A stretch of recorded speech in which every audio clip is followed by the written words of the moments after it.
Fala, nação colorada, saudações, torcedor tricolor. Começamos agora mais um Grenal Total, com novidades e aquela entrevista exclusiva como sempre.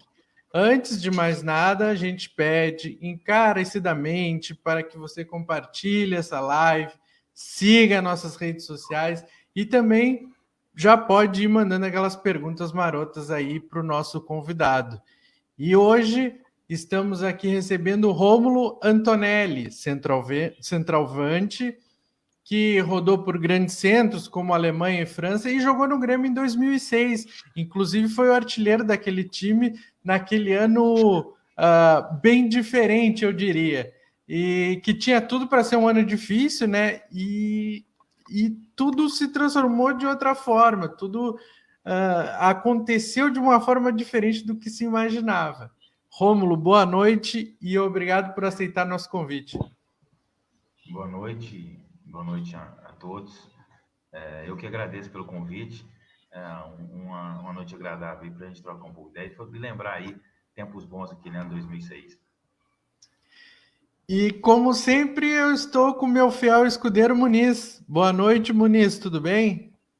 Boa noite, tudo bem? Mauro, cadê a tua camiseta do Inter? Olha, hoje eu não quis nem pôr, tá ali atrás até, ó, botei uma ali atrás, mas de tanta raiva não quis nem pôr.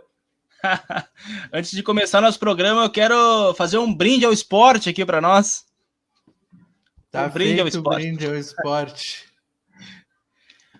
Rômulo, como o Mauro falou, muito obrigado por ter aceito o nosso convite. E vamos falar um pouco sobre a sua passagem pelo Grêmio. Você veio do Ituano, naquele ano de 2006, como aposta na equipe tricolor. Como foi o processo de chegada? Foi uma indicação? Quem te contatou para vir para o Grêmio? Olha, eu tinha voltado do futebol alemão, e aí me lesionei no Campeonato Paulista e fiquei... assim, eu quase não joguei o Campeonato Paulista naquele ano 2006. E aí, quando começou a Série B, pelo Ituano, a gente começou... o Ituano chegou a liderar nas primeiras rodadas do Campeonato Série B. Eu acho que eu era um dos artilheiros da Série B. E eu soube que a gente foi para um jogo contra o Santo André e nesse jogo eu fiquei no banco. E aí, bastante chateada, mas eu não sabia, até então não sabia de negociação. E aí, após o jogo, o pessoal me falou que estava negociando com o Grêmio, que eu iria para o Grêmio. E aí, talvez por isso tenha ficado fora do jogo. Mas não, assim, acho que eu quase não participei da negociação. Eu só fiquei sabendo que iria para o Grêmio. E aí, após o jogo lá contra o Santo André, eu viajei para o Sul. Se eu não me engano, eu acho que fui para Itapema, estava fazendo pré-temporada em Itapema. E aí de lá fomos para Porto Alegre. Eu acho que teve outro jogador do Ituano que veio contigo também, né? Não, o Wellington jogou lateral esquerdo, jogou no Ituano antes, ele veio antes, ele já veio para o Campeonato Gaúcho, se eu não me engano. Eu cheguei no Brasileiro. Sim.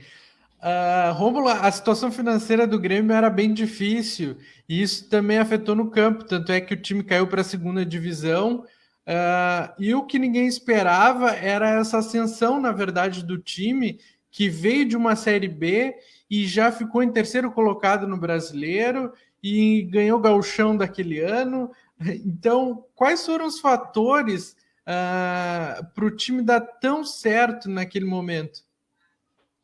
Olha, o grupo era bom, tinha jogadores de muita qualidade, o Tcheco, o Hugo, o Léo Lima, o Lucas, Sandro Goiano.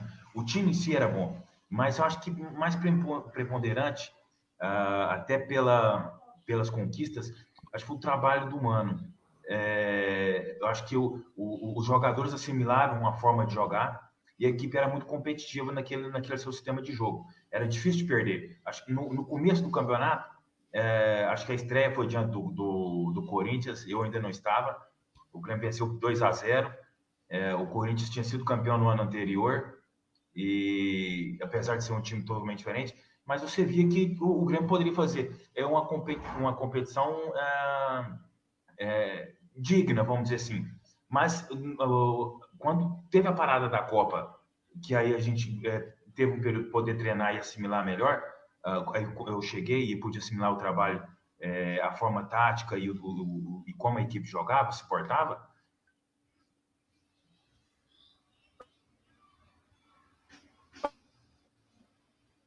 Acho que a gente... Deu uma travadinha, Rômulo. Travou um pouquinho.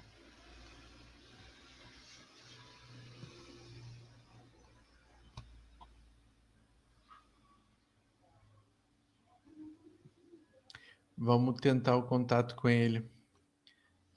Acho que ele vai entrar de novo.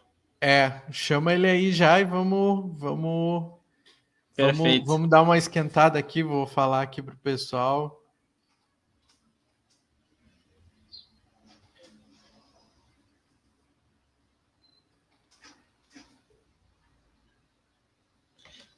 Ele tá voltando. Estamos com o Rômulo aqui, com grande passagem pelo Grêmio no ano de 2006, perdão. Ele foi muito bem naquele ano, o time todo do Grêmio foi bem, como ele próprio falou, e ele estava elogiando o trabalho do Mano naquele ano, né, Mauro? Eu sabia que era um grande diferencial, né? O Mano Menezes na frente de um time faz muita diferença, né? Sim. Eu vou compartilhar nossa live nos grupos. Vamos movimentar isso aí. E ele fez uma dupla bem interessante no Grêmio, né? Sim. Com o Herrera, com o Tcheco. Como ele falou, o grupo também era muito bom, né? O Hugo, Léo Lima, Lucas, Sandro Goiano. Exatamente. Vamos ver, ainda não voltou. Vou aproveitar e vou compartilhar nos grupos.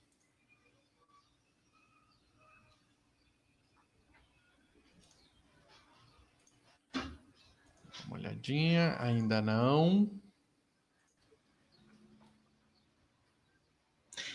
Cara, o Jesse fez uma pergunta muito boa aqui. Pergunta para ele daquele baita jogo de 2006 contra o Fluminense. Se eu não me engano, aquele jogo foi 4-4. E o Rômulo marcou um gol nos últimos minutos. Estava 4-3 para o Fluminense e o Grêmio acabou empatando com um gol do Rômulo. Massa, cara. Muito obrigado, Jesse.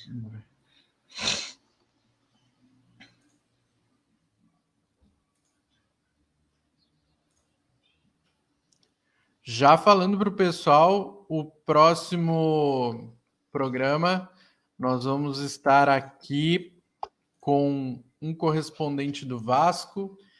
E aí agora a gente precisa definir ali, Muniz. Até tu podia dar uma olhadinha na tabela para a gente já definir se vai ser um correspondente do São Paulo ou do Palmeiras, eu acho, né? Sim, provavelmente vai ser do Palmeiras. Provavelmente vai ser o Bruno Massa, né? Vamos conversar com ele. E provavelmente ele estará conosco. Mas quando é que é o... Não, acho que tem um jogo antes, Muniz. São Paulo. Tem um jogo de São Paulo que é domingo, né? Mas o jogo de São Paulo é domingo. Ah, sim. Ah, tá. É que atualizaram aqui as datas. Sim. Não, então acho que o ideal seria conversar com a Thaís, porque o próximo jogo daí é no domingo o Atlético Paranaense, né? Atlético Paranaense. O Grêmio joga domingo contra o São Paulo, depois domingo contra o Atlético Paranaense. Contra o Palmeiras ainda vai demorar um pouquinho. Final marcada só para o dia 28 de fevereiro. Exatamente. Às 4 horas na Arena do Grêmio. Acho que ele deve estar com alguma dificuldade, talvez na internet. Pois é, já mandei mensagem para ele aqui.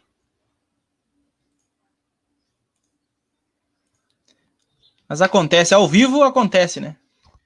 Normal.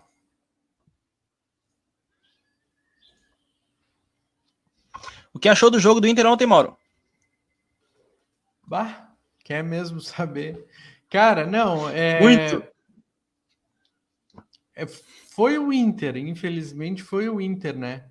O Inter tem essa sina de perder jogos que teoricamente seriam fáceis, né? Que pelo menos tu espera que o time ganhe. Então, para mim, foi decepcionante, cara. Foi decepcionante mesmo. Desde... O Inter começou bem, na verdade, começou atacando, começou se impondo, mas a infantilidade do Wendel é uma coisa sem cabimento, assim, cara. Negócio Sim. que sabia que era o último homem. Fazer aquele tipo de falta é óbvio que ele ia ser expulso. Se o lance continuasse, era 25 minutos do primeiro tempo. Podia até o Sport ter feito gol, mas o Inter ia estar com um jogador a mais. Então, Sim. olha, aquilo ali é lance para se num jogo que tu tá vencendo por 2-1 e aí aos 43 o cara faz aquela jogada, beleza, tu vai impedir, Sim. tu vai segurar, mas no início de uma partida é infantilidade totalmente. Sim. Espero que ele não continue aqui. Ó, É acho uma que o falta. Rômulo, acho que ele vai voltar. Vamos ver aqui.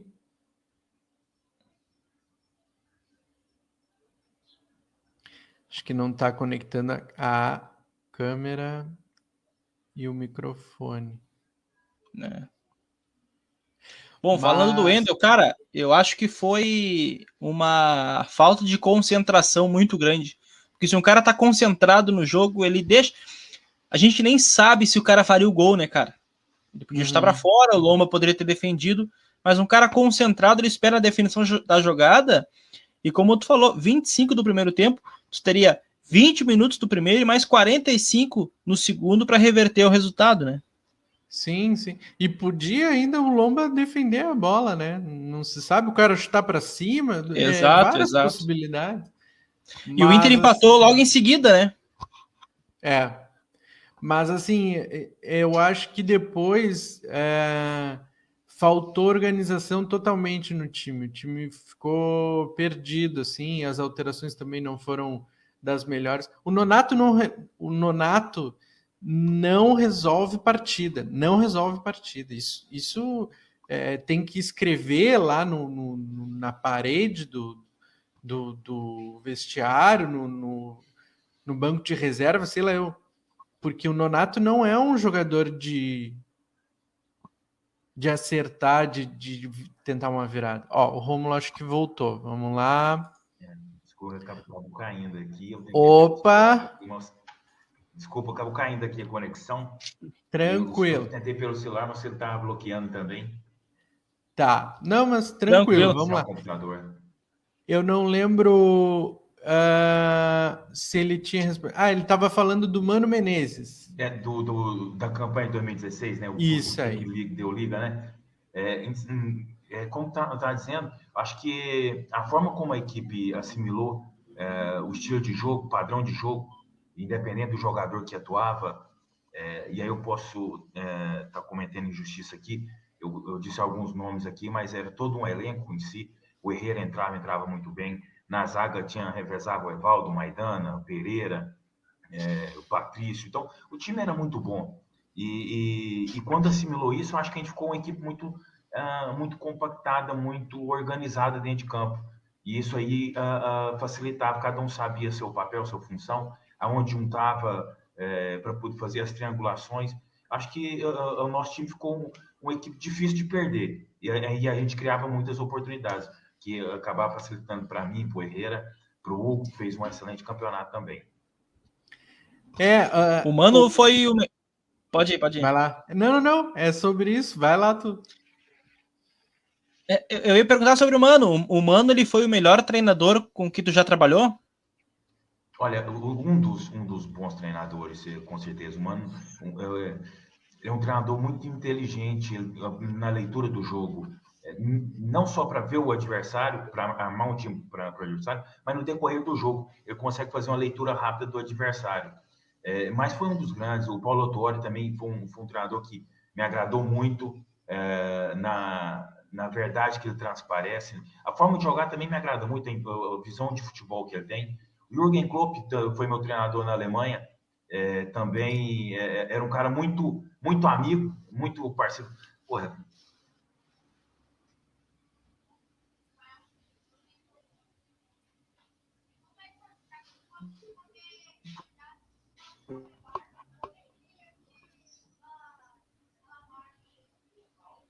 Acho que caiu de novo. Caiu.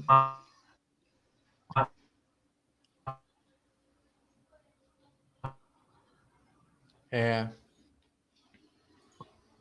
Aí caiu um pouquinho. Vamos, Jürgen Klopp, cara, não sabia dessa. Olha aí, viu só? Faltou pesquisa aqui para nós, hein? Ah, Quem diria, né? nós mandamos mal. Ele jogou no né? Ele jogou no mais da Alemanha, exatamente. Que legal, cara. Legal mesmo, né? E ver hoje, né, o cara nessa ascensão e tudo mais. Muito Exatamente. Exatamente. E tu vê, né? Ele falou do Paulo Autuori. Eu critiquei ele no programa que a gente conversou até aqui quanto a isso. E ele falou que é um cara com uma leitura muito boa também, né? Esquema de jogo e tudo mais. Legal. Mas tu vê tanto ele quanto o Lúcio falando do Mano e falando do time, eles falam frases semelhantes, né? Que todo mundo sabia a sua função, todo mundo sabia exatamente o que fazer, né? Sem inventar ou sem fazer algo que não é aquilo que foi passado. Sim. Legal isso, cara. Eu acho que tem muito também de. Não digo, não acredito que seja respeito à palavra, mas um pouco de obediência, sabe? De tu. Não, é isso aqui que eu tenho que fazer, é isso aqui, de não inventar muito, e aí as coisas acabar dando certo, né? E a confiança, né? Tipo, eu vou fazer o que esse cara falou e vai dar certo. Vou colocar minha confiança nele porque, como tu falou, tenho obediência a ele. Vamos ver se ele vai voltar, gente. Senão a gente vai seguir o papo aqui, infelizmente. Sim. Opa, acho que voltou, hein? Vamos ver aqui. Voltamos. Aí. Acho que travou. Sim. Tá difícil. O tempo tá complicado aqui, aí tá caindo muito. Eu coloquei o celular agora para rotear pelo celular. Tá, perfeito. O tempo tá muito fechado, a internet, energia, acaba atrapalhando. Mas o Mano Menezes foi um dos bons treinadores, um dos grandes treinadores que eu tive. Gostei muito do Adilson Batista também, que foi ídolo aí no Grêmio. Era um parceiro também, né, de campo. Seria covardia falar que eu tive outros bons treinadores, Leandro Campos, no Ituano, tive bons treinadores aí por onde passei aí. Rômulo, naquele time de 2016, tu até foi artilheiro, né? Acho que com 11 gols, e tu foi artilheiro do time. E tu fazia uma boa dupla ali quando o Herrera entrava também, e tu contava com uma ajudinha do Tcheco, do Hugo. Como é que era essa relação entre... Rafinha, era bom. E como é que era essa relação entre vocês e o time todo, e como é que ela é hoje? Olha, com o time era muito bom. Quando eu cheguei, a gente foi fazer uma pré-temporada em Itapema, e então ficou todo mundo muito próximo, e o pessoal me recebeu muito bem. Aí o Sandro Goiano e o Giovanni, são de Goiás, me receberam muito bem. Fiz uma amizade muito boa com o Tcheco, com o Patrício, com o próprio Sandro. O Sandro, às vezes, eu encontro ele aqui em Goiânia ainda. Já tem um tempo que a gente não se encontra, mas é uma pessoa que eu falo mais. Mas o relacionamento era muito bom. Acho que isso transpareceu dentro de campo. Que a gente se via dentro de campo, todo mundo um se doando pelo outro. Acho que isso até ajudou na campanha que a gente fez. Mas hoje não tem tanto contato com o pessoal. Às vezes mais o Sandro, aí às vezes pelo Instagram, coisa assim. Mas não tenho tanto contato assim não com o pessoal. Naquele ano, Rômulo, o Grêmio ele teve quase 75% de aproveitamento jogando em casa, né, com 31 jogos, 21 vitórias, 5 derrotas e 5 empates. Como vocês, atletas, se sentiam cada vez que entravam no antigo Estádio Olímpico? A atmosfera era muito boa. A atmosfera do Olímpico era muito boa, a torcida. Eu acho que, por tudo que vivenciou o Grêmio no ano de 2005, naquela Batalha dos Aflitos e tudo, eu acho que parece que 2006 é como se fosse um lucro pelo ano de 2005. E aí vem 2006, você ganha o Campeonato Gaúcho em cima do Inter, que acabava de ganhar o Mundial. Então, meio que uma lua de mel entre torcida e os jogadores. E aí você pega a equipe, ganhava 2, 3 jogos, empatava um, ganhava mais 2, pegava uma sequência. Isso foi o torcedor lotando o Olímpico e a atmosfera cada vez melhor. A sensação é indescritível. Eu acho que para quem joga, para quem está dentro de campo, você está no estádio, na arquibancada, tem muita gente que já fica maravilhado. Mas dentro de campo, você vendo aquilo ali, é realmente muito bom. Acho que todo jogador sente isso na pele. E no Olímpico era algo extraordinário. Como eu disse, pela lua de mel que vivia, pelo que veio o Grêmio de um rebaixamento e de um acesso num jogo incrível. E aí você pega 2006 aí, a equipe fazendo uma campanha muito boa. Então, acho que a gente andou de mãos dadas, acho que a torcida andou de mão dada junto com nós jogadores para que fizesse uma campanha como a gente fez no Campeonato Brasileiro. Sim. E como o Mauro disse, tu foi artilheiro do Grêmio naquele ano, marcando 11 gols. Qual o gol mais marcante que tu fez com a camisa do Grêmio? O mais marcante, deixa eu ver. Olha, claro que por atacante todo gol é importante. É bom fazer gols. Mas eu acho que o gol de empate contra o Fluminense, naquele 4-4, pelo que foi o jogo, acho que foi um gol assim que talvez marque um pouco pela história do jogo, a gente fazer 2 gols nos acréscimos, empatar o jogo ali no último minuto, no último lance. Talvez tenha sido um gol assim, que marca um pouco mais. Eu até vou aproveitar aqui e mudar um pouquinho a nossa rotina de programa aqui e já botar aqui a pergunta do Jesse, ó, que a gente achou muito interessante. A pergunta para ele daquele baita jogo de 2016 contra o Fluminense.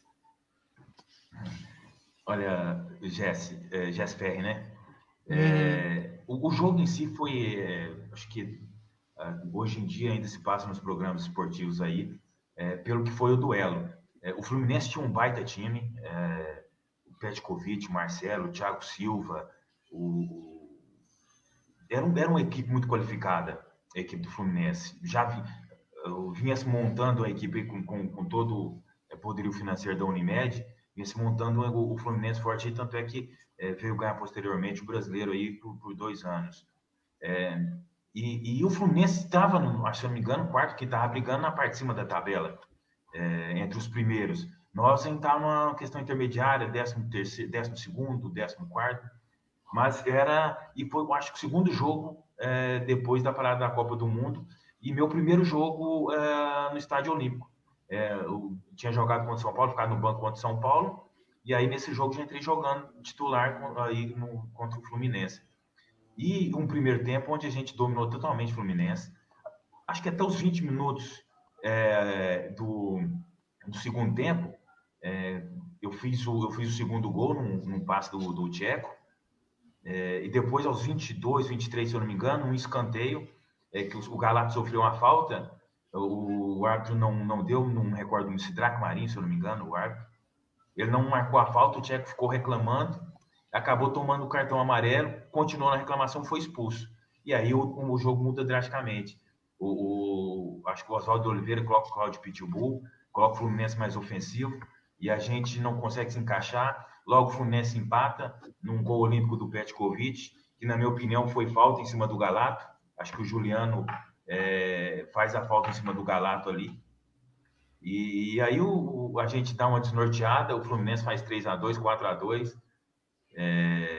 Mas aí com a expulsão do Fluminense, já com os 40 minutos, se eu não me engano, do segundo tempo, se igualou, vamos dizer assim, numericamente, nós fomos para cima com tudo. O Rafinha fez uma boa jogada pelo meio, serviu o Herrera, que dominou já girando, finalizou tirando do Fernando Henrique. E no tudo ou nada ali, acho que para a última bola, acho que foi todo mundo para a área. A zaga do Fluminense acabou tirando a bola que foi alçada. No rebote, o Scalona dividiu, a bola acabou sobrando para mim na entrada da área, eu fiz o gol.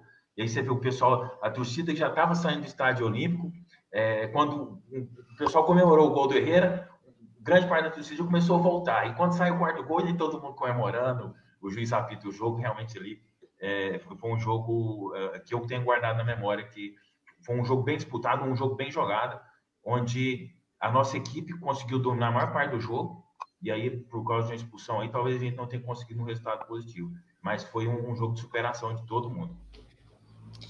E dar uma chapada daquela no último lance do jogo não é pra qualquer um, né, meu?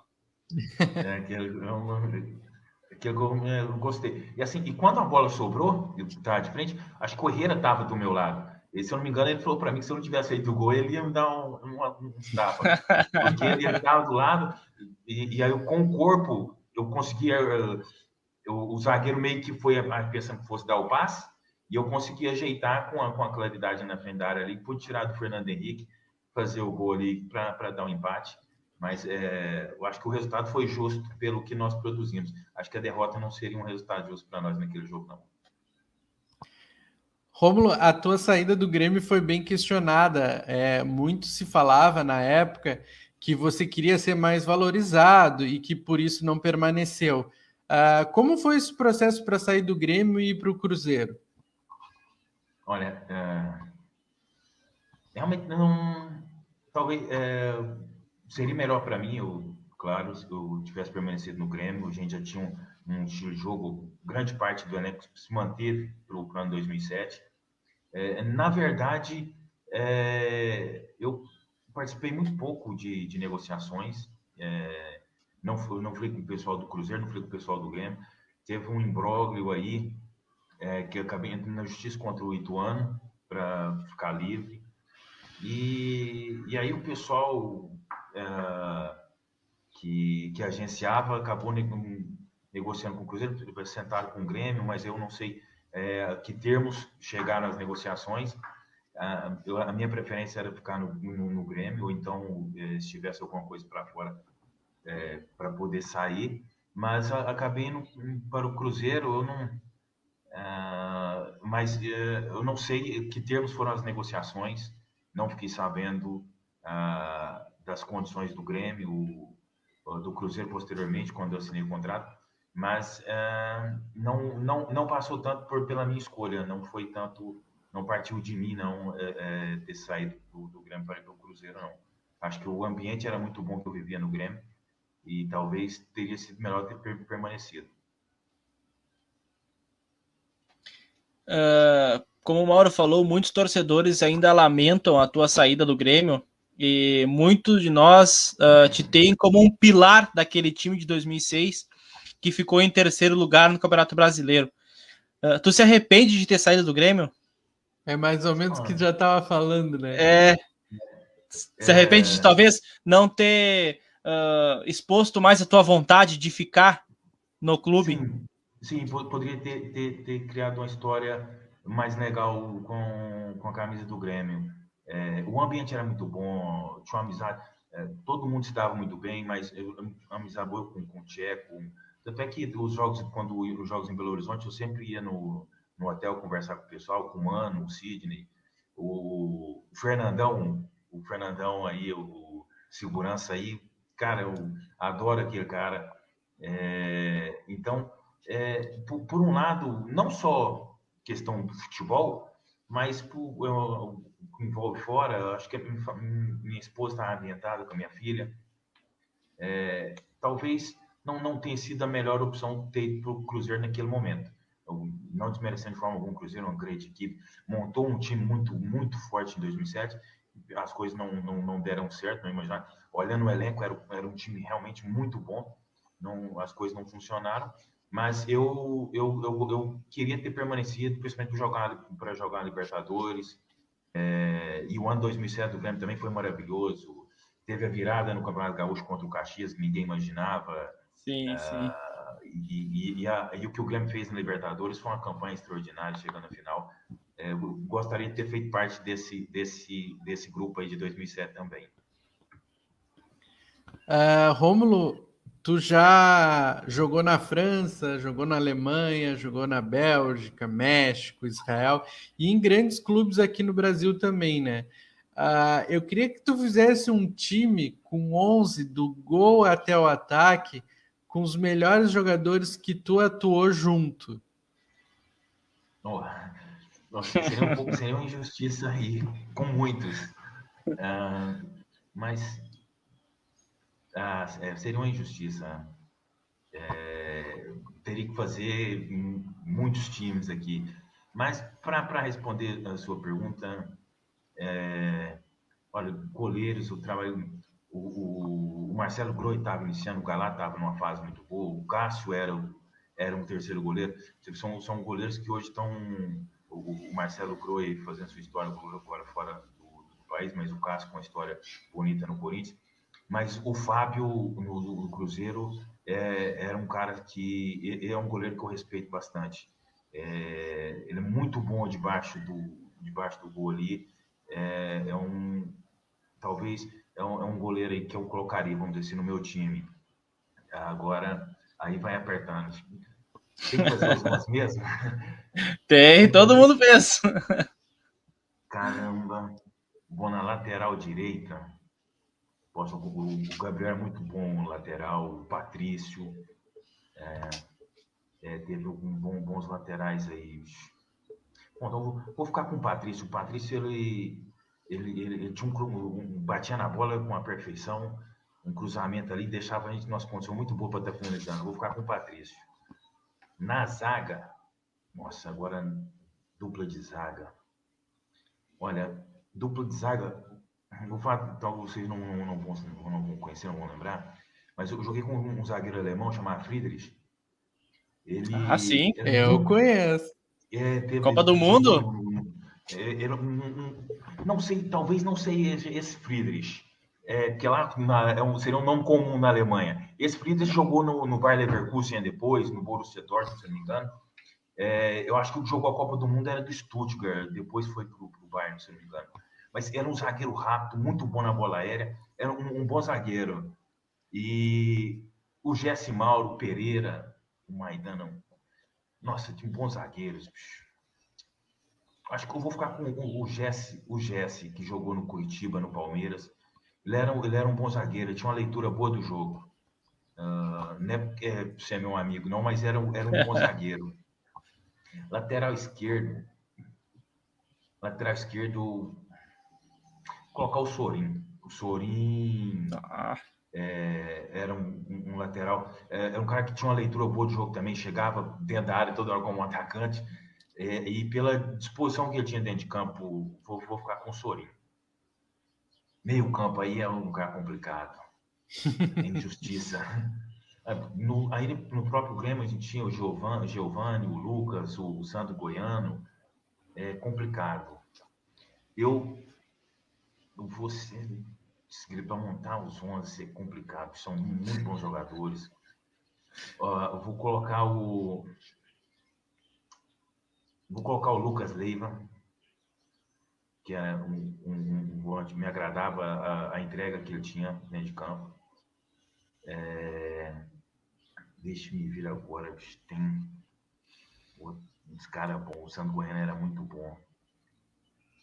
Mas aí pra frente vai ficar faltando os caras. Não vou jogar só com o Lucas Leiva, vou jogar pra cima, vou colocar um time mais ofensivo. Me perdoa aí os outros aí, mas eu vou colocar o time pra cima. Aí vou colocar o meio campo com o Tcheco. Vou colocar o Wagner no Cruzeiro, muito tempo no Cruzeiro, depois no Fluminense. O Wagner é muito bom jogador. Tava no Juventude agora há pouco, jogando a Série B. Aí, o Wagner, é verdade, tá no Sim, Juventude. sim. Uhum. Eu vou colocar o Tcheco, o Wagner. Nossa, quem que eu vou colocar? O outro meia. Não, vou colocar 3 atacantes. Embora com 3 atacantes.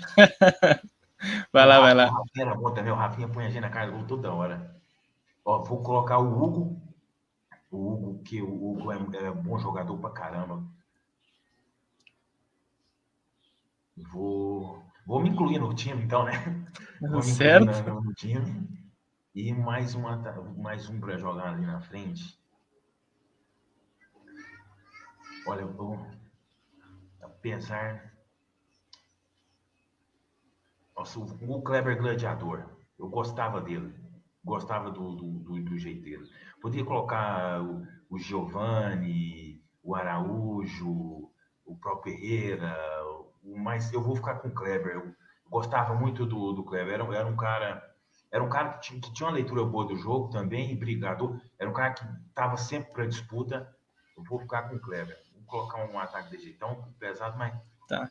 tá bom, o time tá bom. Então, o time ficou assim, então. Fábio no gol, Patrício, Friedrich, Jesse e Sorin, Lucas Leiva, Tcheco e Wagner, Kleber Gladiador, Hugo e Rômulo. Tá bom, o time tá bom. O time tá bom, não tá ruim Muito não. bom. Vamos abrir aqui para as perguntas. Vai lá, Muniz. Pergunta pra ele se no jogo que o Grêmio meteu 3 na Ponte Preta, o Lucas Leiva jogou demais, já dava pra ver que ele era diferenciado? Manda um abraço pra Osório, estava no estádio aquele jogo. O Grêmio deitou na Ponte e foi a primeira vez que viu o goleador jogar. Valeu pela moral, Jesse Ferri. Grande abraço, Jesse. Um abraço para o Osório. Olha, no dia a dia, no treino, o Lucas era um guri novo ainda, vinha jogando o Giovani e o Sandro Goiano. E aí, depois, acho que o Giovani teve uma lesão, o Sandro teve uma lesão, o Lucas jogou e aí foi se firmando, foi se estabelecendo, porque tinha qualidade. Era um jogador jovem, mas você via pelo o posicionamento dele de campo, sempre na disputa, um cara sempre aguerrido, e tinha um passe muito bom, às vezes chegava à frente, finalizava bem. Então você ia vendo no dia a dia que era um jogador que ia evoluir e seguramente ia dar alegrias do Grêmio, depois foi para o Liverpool.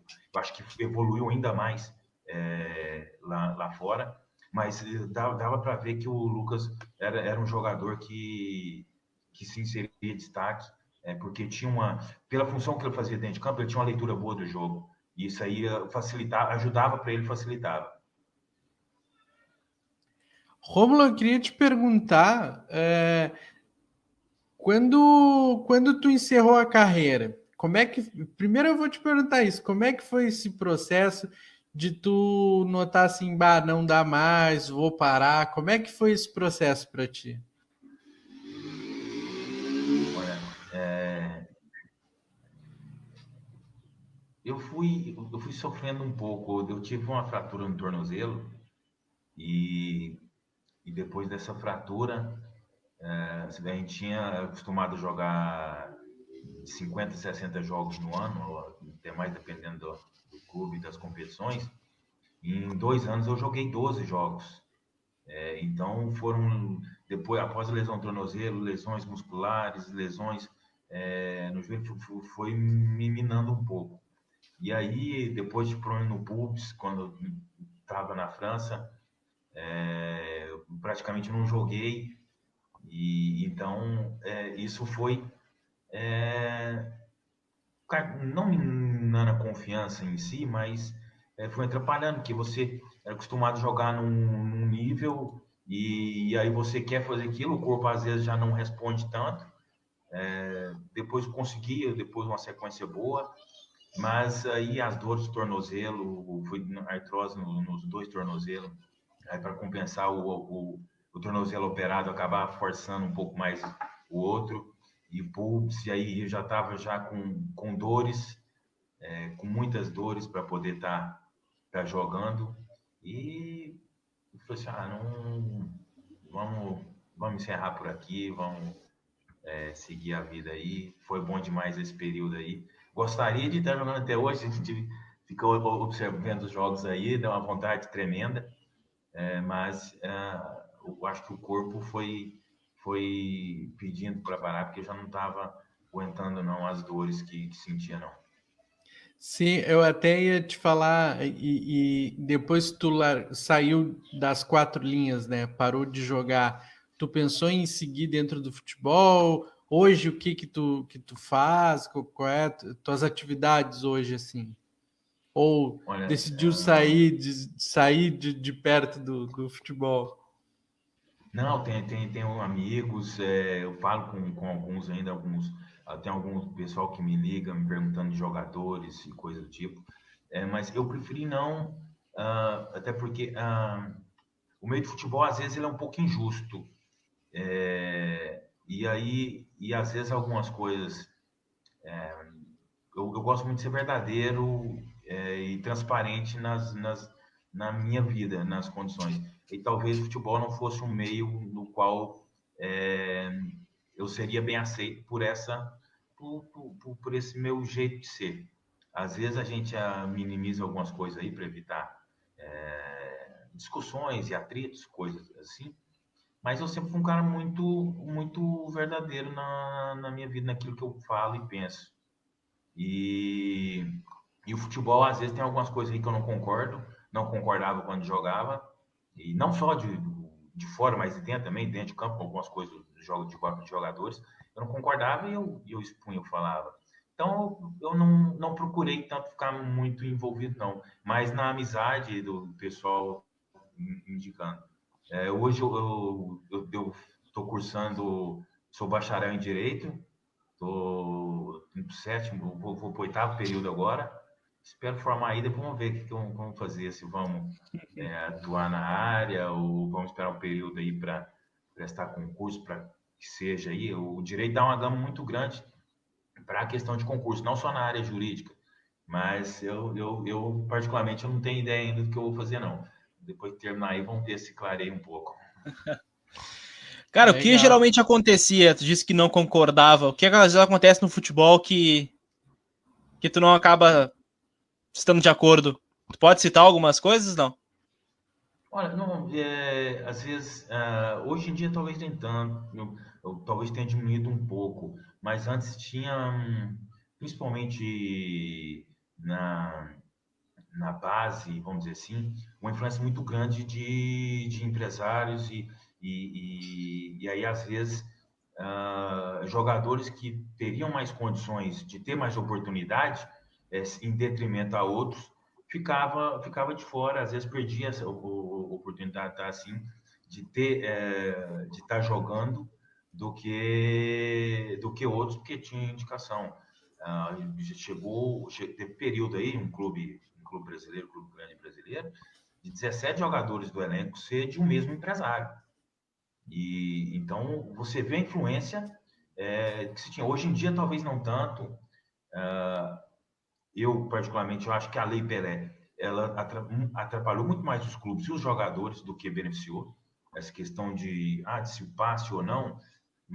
Acho hoje, para você ter uma ideia, os clubes fazem contrato de 3 meses aí, pô, foi bem, renova, ou não foi bem, tchau, vai embora, vem outro. E aí você tem poucos estados que tem uma competição de segundo turno. A maior parte grande parte das equipes de futebol brasileiro, e eu falo de equipes, não só as equipes grandes que jogam primeira, segunda ou primeira, segunda divisão, mas você tem só os campeonatos estaduais. Se você pegar aí no Sul, você tem um campeonato estadual com X equipes. Aí calendário para todas essas equipes talvez tenha, igual o Grêmio e Inter tem calendário, aí talvez Juventude ou as equipes do Série B, e aí tem que, se vai ter uma Copa RS ou não, aí você tem 200, 300 jogadores, 400 jogadores que não tem o que fazer após o estadual. Então, essa condição, isso nós estamos falando de um estado como o Rio Grande do Sul. Se você for pegar São Paulo, vai ter uma organização. Aí você pega para o Goiás, já acabou o campeonato estadual, as equipes que estão disputando Série A e Série B, ok, agora que mudou o regulamento da Série C, que aí se prolongou, a Série D também esse ano já foi mais prolongada, no ano passado, não sei se por causa da pandemia ou não, mas aí você fica muitos clubes ociosos, muitos jogadores ociosos. E aí, para a classe dos jogadores, isso é ruim. E aí você vê, quando se tem um empresário, tem time, por exemplo, nada contra, mas a Tombense é um time do Eduardo Duran. Então, os jogadores do Eduardo Duran que não estão empregados vão para a Tombense, vão jogar ali a série C, se eu não me engano, tá a Tombense agora. Então, tá aqui. Mas tem jogadores, por exemplo, teve período que o Figueirense foi e passando por uma crise muito grande agora, teve uma empresa que tomou conta e levou todos os seus jogadores para o Figueirense. E aí as dívidas ficam para o Figueirense, não ficou para a empresa. Aí você vê o Figueirense aí, teve WO, teve problemas aí em jogos aí, quase sendo punido aí, quase fechando as portas. Então, antes, talvez a FIFA, com essa questão das negociações em beneficiar o clube formador, tenha ajudado muitos clubes aí. Você vê, se eu não me engano, estava vendo uma matéria do Fluminense, agora o Sub-17, geração de ouro do Fluminense, Sub-17, acho que já tem, o City já fez uma proposta para um jogador, nem jogou no profissional e já está embora. O Fluminense o Kaique já se desfez. O Fluminense já se desfez, vamos dizer, a geração de ouro, acho que tem um ou outro. Então, os clubes acabam à mercê. Ou você vende jogador por um preço que se tem aí à disposição, ou daqui a 6 meses o jogador assina um contrato, vai embora e o clube não leva nada. Sim. Antes da Lei Pelé, tinha um vínculo com o clube ali, que não quer negociar, vão negociar com o clube. Então, essa é uma forma que eu enxergo. Tem os lados positivos da lei, mas tem os lados aí que eu não concordo muito. Sim. Às vezes um bom jogador ele é penalizado pela má gestão de outras pessoas, né? E acaba indo embora sem nem jogar. E a torcida que às vezes espera um cara brilhar no seu time, acaba sem ver o jogador porque ele vai embora antes mesmo de estrear. Sim, o Fluminense agora, um jogador, acho que não renovou, acho que 18 anos, não sei, Marcos Paulo, se eu não me engano. Dá um exemplo, o Jean Xera, acho que com 12, 13 anos, todo mundo queria o Jean Xera, e aí os clubes são obrigados a fazer um contrato, a fazer uma aposta.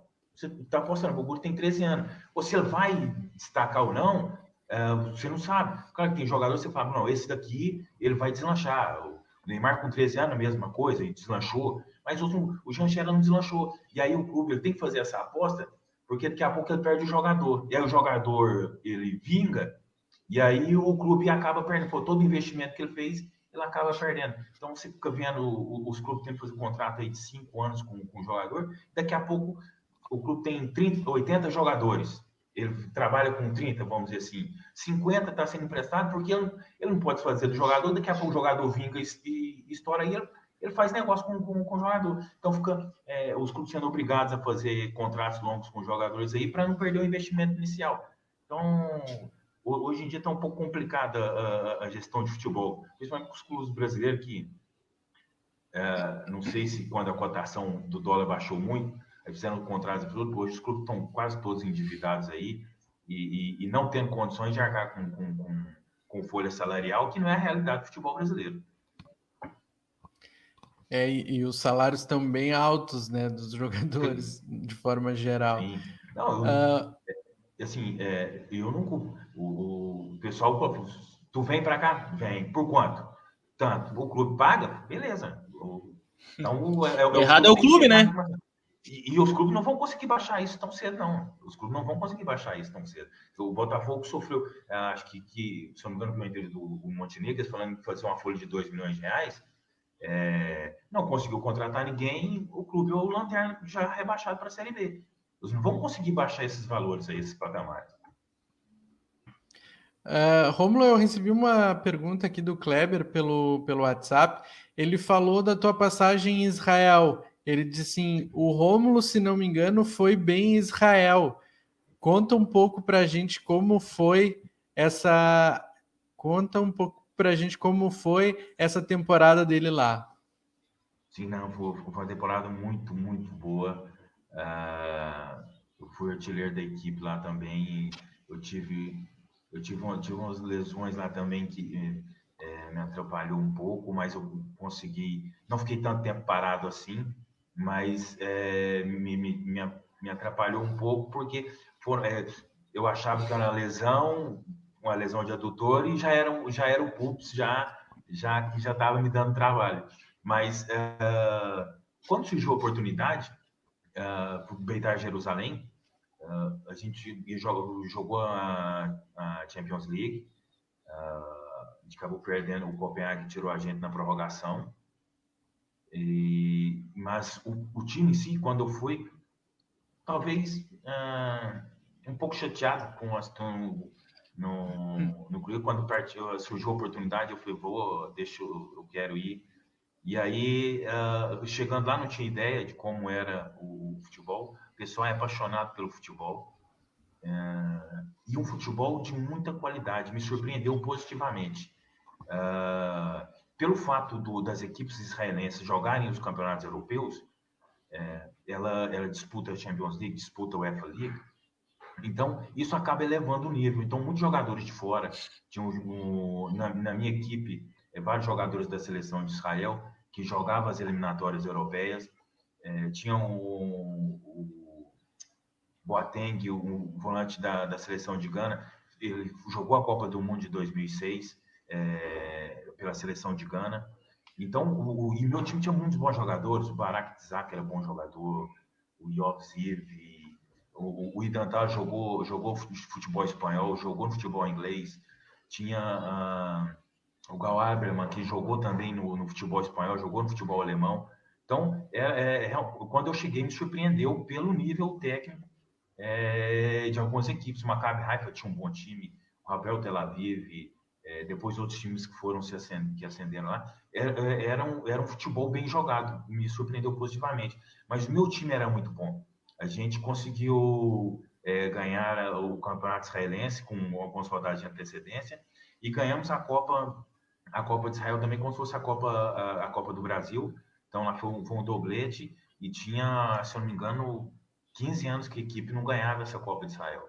E quando a gente foi campeão, o pessoal parava o nosso ônibus na rodovia, que afinal foi em Tel Aviv, e a equipe era de Jerusalém, são 60 quilômetros de distância mais ou menos. O pessoal vinha com o carro, entrava na frente do ônibus, parava o ônibus no meio da rodovia, a torcida saía, parava todo mundo na rua ali, enquanto a gente chegou em Jerusalém, lotado, aí depois colocaram um palco lá pra gente, devia ter umas 5 mil pessoas comemorando o título, porque tinha muito tempo que não ganhava, mas eu tenho lembranças boas lá de Israel.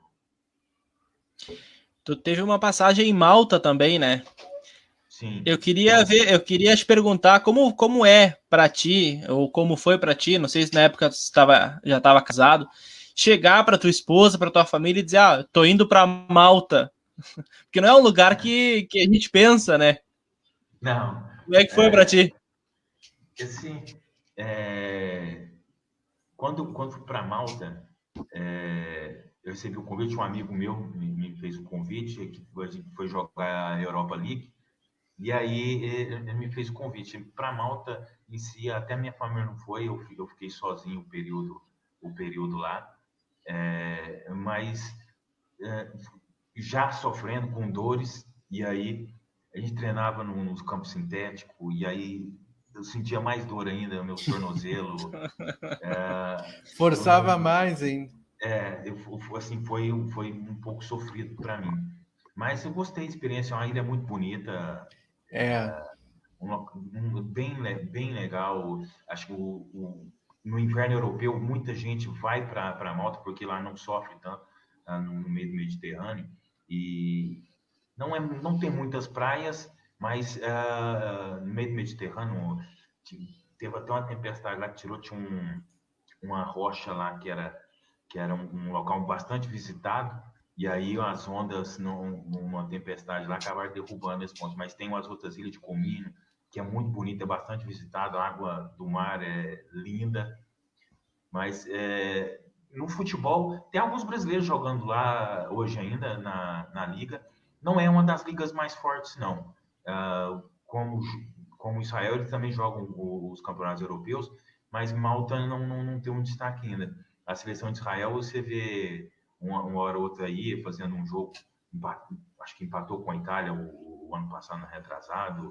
Você vê as equipes, às vezes, jogando a fase de grupos da Champions League. No futebol de Malta, eu acho que eu preciso evoluir mais ainda para poder chegar num nível melhor.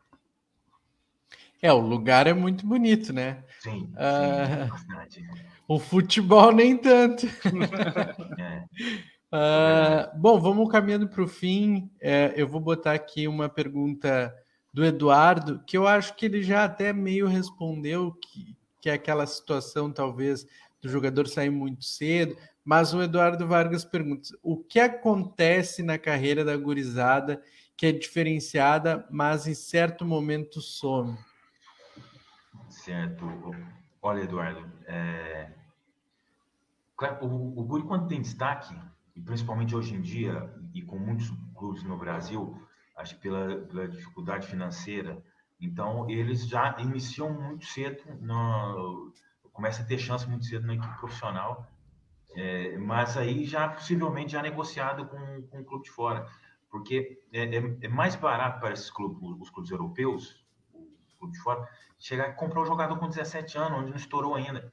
Imagina, daqui a pouco o guri com, por exemplo, Neymar, se tivesse negociado lá com 16, 17 anos, e eu acredito que o Santos recebeu proposta para aquilo, não teria sido um valor bem menor do que o Barcelona pagou quando o Neymar já tinha jogado pela seleção brasileira, ganhado Libertadores. Então, isso tem sido cada vez mais normal no futebol brasileiro, principalmente para as equipes que têm mais dificuldade financeira. O Fluminense negociando jogadores aí com 16, 17 anos aí, todo ano ele negocia 2, 3 jogadores.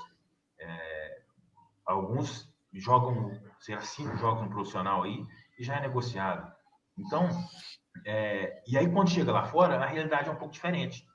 Aí daqui a pouco o destaque que ele tem aqui no Brasil, eu falo para o pessoal que o jogador brasileiro ele é diferenciado aonde for. Só que tem uma questão, ele é diferenciado tecnicamente. Taticamente, às vezes ele é aquém do jogador europeu, porque lá tem uma obediência tática preponderante. Isso aqui nós temos temos visto nos últimos anos, isso um pouco mais aqui no Brasil, no futebol brasileiro, mas no futebol europeu principalmente, a obediência tática dos jogadores. Você vai fazer, você vê o Milner no Liverpool, ele passa o jogo inteiro numa faixa de campo, talvez em 10 metros só naquele lateral, não sai dali. E aí, na entrevista coletiva, o treinador vai elogiar o trabalho que ele fez, porque desempenhou aquilo que foi passado para ele. Então, essa obediência tática, que aí o brasileiro, às vezes, ele sente. Quando ele vai, você vê muito jogador que vai lá, bate e volta. E aí, se ele não fizer uma diferença mesmo, ele acaba. Opa, aí vai. Você vê jogador que é comprado por uma equipe, e ele sequer veste a camisa da equipe. Ele vai emprestado para um, para outro, para outro. Eu estava vendo, se eu não me engano, o Lucas Piazon, que o Chelsea comprou aí com 17, 18 anos. Ele nunca jogou pelo Chelsea. Foi emprestado para o futebol holandês, para o português, tudo, e agora acabou o vínculo com o Chelsea. Então, às vezes, é uma aposta que os clubes europeus fazem no guri jovem, que para eles é mais barato do que esperar esse guri, porque eles já estão, eles já têm uns scouts deles aí, o guri com 12, 13 anos, ele vai acompanhando, 14, 15, opa, não, vamos fazer oferta para ele 16, 17, que pode ser que história. Então, aí, às vezes o guri não joga tanto aqui no futebol brasileiro, vai para fora muito novo, e lá fora acaba sumindo, não tendo tanto destaque. E isso acaba acontecendo com muitos jogadores. No futebol brasileiro, se for pegar um exemplo aí do Grêmio e do Inter. O PP começou, vamos pegar o Everton Cebolinha, começou a ter um ano de destaque negociado. O PP, com os seus primeiros jogos com destaque, já negociado. Se pegar o Inter agora aí, o Rodrigo Dourado nas da lesão já tinha proposta. Daqui a pouco chega para o Peglo. Então, é dessa forma. Você não vai ver o jogador com os guri que é diferenciado, que como ele disse, a gurizada é diferenciada. Na hora que eles começarem a ter um destaque, já vai ter proposta e vai embora. E aí daqui a pouco chega lá no clube, lá não tem oportunidade, aí vai emprestado para um outro clube menor para ganhar experiência, vamos dizer assim. E se não tendo destaque, aí acaba emprestando novamente e aí o guri some. E o Jean-Pierre é um jogador que me agrada muito.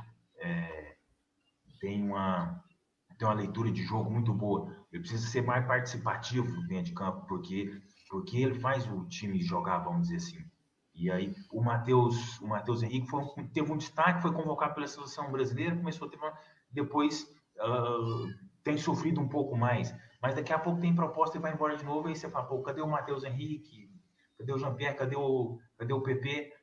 Essa é a condição. Se não voltar para o futebol brasileiro, para um grande clube que você está acompanhando, você realmente não vai poder acompanhá-los aí, porque os clubes europeus preferem emprestar para uma liga europeia, porque é mais próximo lá deles para estar vendo, e o futebol se assemelha mais à questão tática e tudo.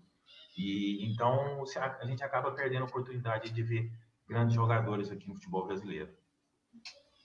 O Wendel ninguém quer levar, né? Quer levar os outros. O Wendel... Foi uma O infelicidade. Tassiano ninguém quer levar também. Não, mas é interessante. O campeonato está aberto ainda. Eu acho que o duelo, a derrota do Inter ontem talvez possa prejudicar mais psicologicamente do que dentro de campo, mas eu acho que o Abel é muito competente para organizar o time, para pegar o Vasco no final de semana, um clube que está brigando para não cair. E aí são situações. O Vasco precisa ganhar daqui a pouco. Talvez ele saia mais para o jogo, o Inter tenha mais espaço do que o Sport deu para ele. É mais claro que a expulsão foi preponderante para a derrota do Inter. Agora o Grêmio eu acho que está focado mais, apesar de estar ganhando jogos, está focado na final. A gente espera que possa ser campeão também. Mas eu achei o jogo interessante, o jogo do Grêmio contra o Palmeiras, logo após a derrota do Palmeiras para o River Plate na Libertadores. O Palmeiras, o Abel Braga, ele montou o Abel Ferreira, ele montou o Palmeiras espelhado no River Plate. E o Grêmio sofreu bastante no primeiro tempo com o Palmeiras. Depois caiu a intensidade, no segundo tempo o Renato conseguiu organizar e aí buscou o empate e até poderia ter vencido o jogo.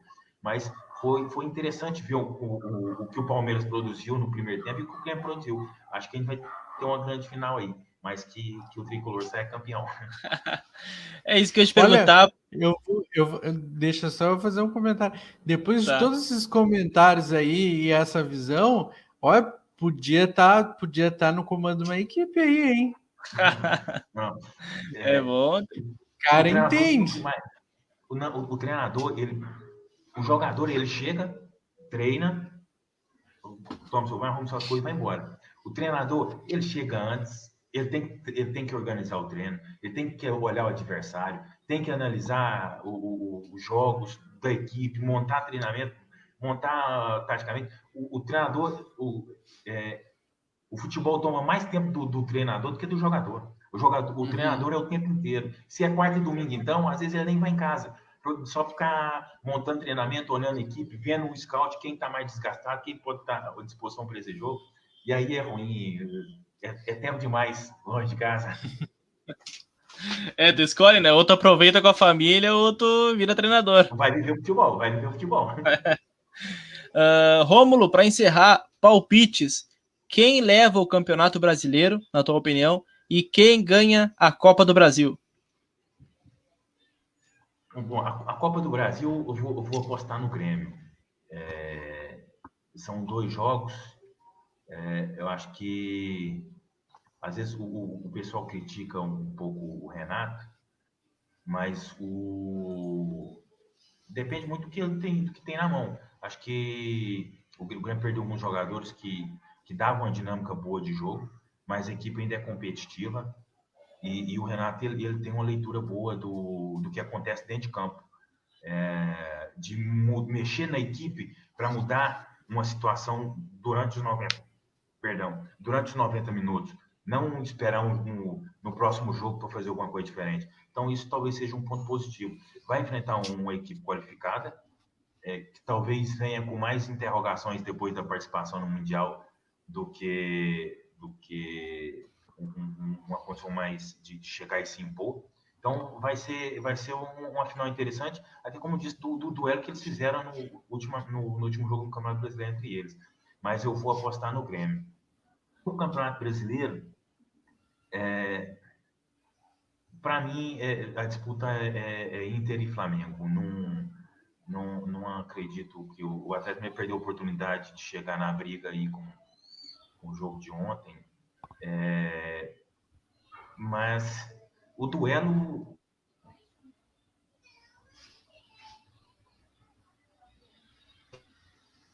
Travou.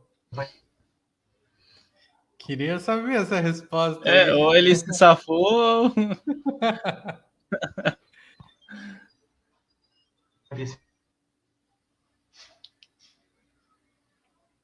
Acho que não.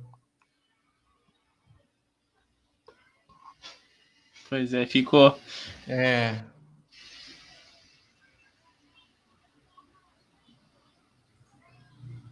Pois é. Vamos ficar na expectativa, né? Vamos tentar descobrir qual era a opinião dele aí, né? Mas é isso aí, pessoal. Acho que a gente já está aí 1h05 de programa. O programa foi bem bom. Ele voltou. Vamos voltar aqui. Aí. Bom, o brasileiro, eu vou apostar no Inter. Eu acho que não pelo resultado de ontem, não. Acho que se bem que o Flamengo ele tem feito bons jogos aí, com intensidade interessante, acho que o fator preponderante é a intensidade que ele põe nos jogos. Isso foi em 2019. Eu acho que foi o que surpreendeu todo mundo nas equipes adversárias. Mas o Abel ele fez do Inter uma equipe competitiva, uma equipe difícil de perder. É difícil fazer gol no Inter.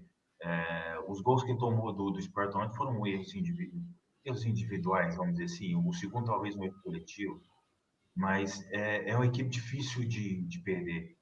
Por isso eu acredito que o Inter, mesmo ponto aí, tendo um confronto fora aí com o Flamengo, mas eu acredito que o Inter leva o título. Tomara. Aí a torcida aqui do Rio Grande do Sul fica contente com os dois times. Dois títulos das duas equipes aí. Então a gente faz uma recopa Sim. do Brasil aí, já era. E não por estar falando assim, mas realmente, acho que se tivesse conseguido o resultado ontem, seria muito mais tranquilo para o Inter. Mas eu ainda acredito que o Inter leva o título. Por exemplo, para o jogo final de semana, apesar de estar jogando fora de casa, eu acredito que é mais fácil o Flamengo perder ponto para o Corinthians do que o Inter perder ponto para o Vasco. Então, isso teoricamente, lá dentro de campo, sabe que as coisas. Ninguém imaginava o Inter perder para o Sport. Mas eu imagino o Inter campeão e vejo o Grêmio vencendo o Palmeiras também. Então tá. Rômulo, muito obrigado pela participação, obrigado a todos que comentaram também, obrigado por estar no nosso programa, por ter aceito o nosso convite. Obrigado também pela passagem pelo Grêmio, para aquele ano de 2006. Eu que agradeço. Foi muito bom e nós gostamos bastante. Um grande abraço, as portas estão abertas no nosso programa, sempre que quiser voltar, será bem recebido. E é isso. Conte conosco sempre. Muito obrigado. Eu que agradeço a oportunidade, o Grêmio também, que me deu a oportunidade. Só recordações boas eu tenho de Porto Alegre, do tempo vivido aí. E boa noite para todo mundo aí que nos acompanharam, para vocês. E estamos aqui à disposição também. E sorte para vocês aí nessas decisões que terão pela frente aí. Muito obrigado. As minhas memórias não são tão boas, né? Como eu sou colorado, venceu um Campeonato Gaúcho. Então, mas de qualquer forma, muito obrigado pela entrevista. Sempre é muito bom conversar e trocar essa ideia, indiferente do time que a pessoa jogou ou não. Muito obrigado e sinta-se em casa aí. Novamente, eu que agradeço. O papo foi bastante legal. Lembrar aí situações, bons tempos bons aí vividos aí em Porto Alegre. Um grande abraço para vocês aí. Fiquem todos com Deus. Tá. Obrigado. Tchau. Tchau, valeu. Valeu.